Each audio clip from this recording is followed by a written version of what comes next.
ధరణి కమిటీకి ఫాల్కన్ సంస్థ వ్యవహారం సవాల్గా మారింది. ధరణి సమస్యలపై అధ్యయనానికి ఫాల్కన్ యాజమాన్యం స్పందించట్లేదు.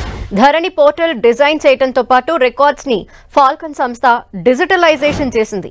అయితే ధరణి సమస్యలపై ఏర్పాటైన కమిటీ 3 సార్లు వివిధ అంశాలపై చర్చించేందుకు పిలిచింది. ఇప్పటి వరకు ఎలాంటి స్పందన రాకపోవడంతో కమిటీ సభ్యులు తీవ్ర ఆగ్రహం వ్యక్తం చేస్తున్నారు.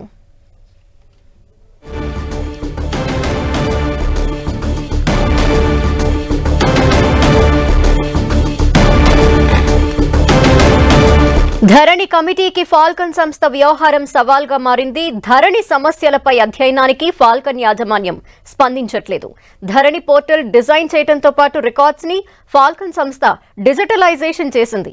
అయితే ధరణి సమస్యలపై ఏర్పాటైన కమిటీ 3 సార్లు వివిధ అంశాలపై చర్చించేందుకు పిలిచింది.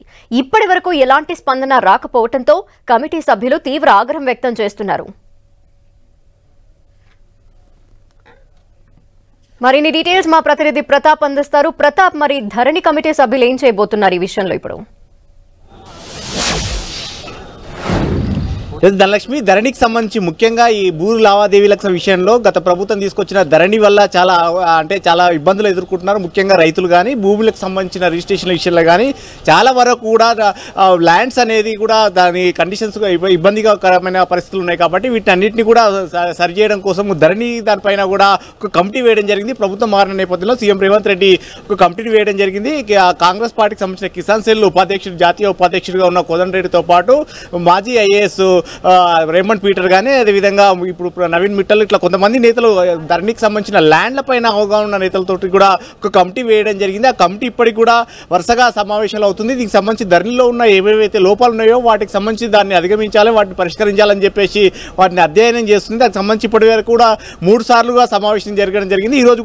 ఈరోజు CCLA కూడా ప్రత్యేకంగా దీనికి సంబంధించి ధరణి సమస్యలపైన కూడా ప్రత్యేకంగా భేటీ కావడం జరిగింది. ముఖ్యంగా ఏ అంశాలు అయితే ఉన్నాయో వాటిని ఏ విధంగా పరిష్కరించాలని దానికి సంబంధించి కూడా డిస్కషన్ చేయడం జరిగింది. ముఖ్యంగా అయితే దీనికి సంబంధించి ధరణికి సంబంధించిన ఏదైతే డిజైన్ చేసిందో ఈ రికార్డులను అన్నింటినీ కూడా డిజిటలైజేషన్ చేయడం కానీ వాటిని భద్రపరచడానికి కానీ ఫాల్కన్ అనే కంపెనీకి గత ప్రభుత్వం ఇవ్వడం జరిగింది. అయితే ఆ ఫాల్కన్ కంపెనీని కూడా పిలిచి మాట్లాడడానికి ధరణి కమిటీకి సంబంధించిన సభ్యులంతా కూడా ఇప్పటికీ దాన్ని ఇన్వైట్ చేసిన పరిస్థితి ఉంది. ఇప్పటికీ 3 సార్లు సమావేశానికి సంబంధించి కూడా ఇన్వైట్ చేస్తున్నా కూడా సదరు కంపెనీకి సంబంధించిన ప్రతినిధులు కానీ ఎవరు కూడా రావట్లేదు అనేది కాస్త అసంతృప్తి వ్యక్తం చేసిన పరిస్థితి. ఈరోజు కూడా ధరణికి సంబంధించిన ప్రెస్ మీట్ కూడా CCLలో పెట్టడం జరిగింది. CCLలో ప్రెస్ మీట్కి సంబంధించి రేమండ్ పీటర్ కానీ, కోదండరెడ్డి, అదేవిధంగా సునీల్, కమిటీ సభ్యుడిగా ఉన్న సునీల్, ముగ్గురు కూడా మాట్లాడడం జరిగింది. ధరణిలో ఉన్న అంశాలన్నింటిని కూడా ప్రస్తావిస్తూ వీటిని అధిగమించేందుకు ఎలాంటి ప్రయత్నం చేస్తామని కూడా చెప్పడం జరిగింది. కానీ ఆన్ రికార్డ్గా చెప్పబోయినప్పటికీ కూడా ఆఫ్ ది రికార్డ్గా మాట్లాడుతూ దీనికి సంబంధించి కూడా ఫాల్కన్ కంపెనీకి సంబంధించి కూడా ఎవరు కూడా ముందుకు రావట్లేదు. ఫాల్కన్ కంపెనీ ఈ లావాదేవీలకు అన్నిటి కూడా ఏ విధంగా చేస్తుంది, వీటిని రికార్డులను ఏ విధంగా భద్రపరిచింది, ఏ విధంగా డిజిటలైజేషన్ చేసిన అంశానికి సంబంధించి వీటిని అన్నింటిని కూడా వాళ్ళతో డిస్కషన్ చేయాలని పిలిచినప్పటికీ కూడా ఇప్పటికి కూడా రావట్లేదు అనే దానికి కూడా చెప్పడం జరిగింది. అయితే దీనికి సంబంధించి ఫర్దర్గా ప్రభుత్వ దృష్టికి తీసుకెళ్లాలని ఒక ఆలోచన చేస్తున్నారు. ఎందుకంటే ఫాల్కన్ కంపెనీ దీనికి మొత్తం డిజిటలైజేషన్కి సంబంధించి కానీ రికార్డులను అన్నింటిని కూడా వాళ్ళు సరి చేస్తారు కాబట్టి చూస్తారు. కాబట్టి వీటిని ఫాల్కన్ కంపెనీకి సంబంధించిన వారు ఎవరు కూడా రావట్లేదు. కాబట్టి దీనికి సంబంధించి ప్రభుత్వం దృష్టికి తీసుకెళ్లి ఫర్దర్గా ఎలాంటి యాక్షన్ తీసుకోవాలి, ఎలాంటి ఫర్దర్ స్టెప్ తీసుకోవాలనే దానిపైన కూడా ప్రభుత్వం దృష్టికి తీసుకెళ్లాలని ఒక ఆలోచన చేస్తున్నారు.